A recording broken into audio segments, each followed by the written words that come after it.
Manufacturing, the backbone of our economy, was hollowed out.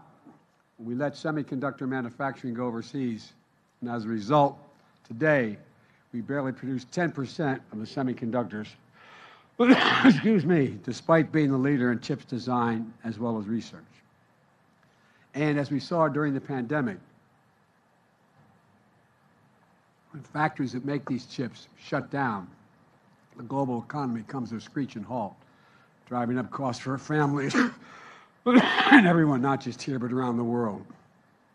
1/3 of the core inflation last year was due to the higher price for automobiles.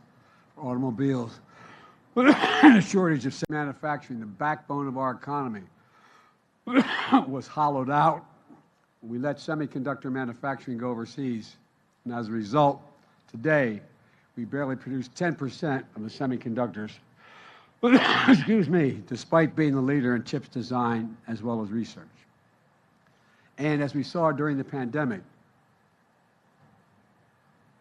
when factories that make these chips shut down, the global economy comes to a screeching halt, driving up costs for families and everyone, not just here, but around the world.